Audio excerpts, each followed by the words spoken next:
নমস্কার, আপনারা দেখছেন ওঙ্কার বাংলা, সঙ্গে রয়েছে দেবাঞ্জলি। নজর রাখবো এই মুহূর্তের বিশেষ কিছু খবরের দিকে। রাজ্য সরকারের বেতনপ্রাপ্ত শ্রমিক, কর্মচারী, শিক্ষক ও শিক্ষাকর্মীদের যৌথ মঞ্চের ডাকা প্রত্যাঘাত ধর্মঘটের প্রভাব পড়ল জলপাইগুড়ির সুনীতিবালা প্রাথমিক বিদ্যালয় সহ অন্যান্য স্কুলগুলিতে। এই প্রসঙ্গে স্কুল কর্তৃপক্ষের দাবি, ছাত্রীর সংখ্যা অনেকটাই কম, তবে পঠন পাঠন হবে। মিড ডে মিল তৈরি করা হচ্ছে। অপরদিকে বৃহস্পতিবার রাতে কালবৈশাখী ঝড়ের সঙ্গে বৃষ্টির জেরে স্কুল প্রাঙ্গণে জমে আছে জল।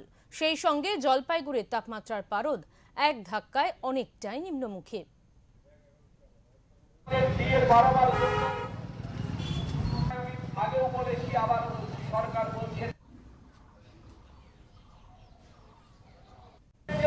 যেতে হলো ধর্মঘটটা যৌথ মঞ্চ, সংগ্রামী যৌথ মঞ্চ, তার সাথে সাথে নিখিলবঙ্গ শিক্ষক সমিতি, নিখিলবঙ্গ প্রাথমিক শিক্ষক সমিতি সকলে মিলে এই ধর্মঘটটা দেখেছে।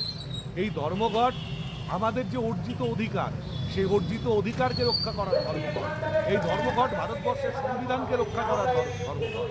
কারণ সুপ্রিম কোর্ট যে রায় দিয়েছে, সেই রায়কে রাজ্য সরকার মানতে চাইছে। সুপ্রিম কোর্ট রায় দিয়েছে 31শে মার্চের মধ্যে বকেয়া ডিএর 25% মিটিয়ে দিতে হবে। বাকি 75% কীভাবে মেটাবে তার রূপরেখা তৈরি করবে। কিন্তু আমরা দেখছি সরকার তা না করে টালবাহানা করছে। আমরা বলছি সরকারি যে প্রকল্প, সরকারি যে কাজ, সেই কাজ প্রকল্প সরকারি কর্মী এবং শিক্ষক, শিক্ষিকা, শিক্ষাকর্মীরা মিলে উঠতে দেন, অথচ তার যে কর্মী তাদেরকে এই সরকার বঞ্চিত করে তুলেছে। আমাদের স্বাভাবিক আজকে পঠন পাঠন হচ্ছে বিদ্যালয়ে এবং মিড ডে মিলও হবে। সংখ্যাটা কি কম? হ্যাঁ, উপস্থিতির সংখ্যা, ছাত্রীদের উপস্থিতির সংখ্যা অবশ্যই কিছুটা কম।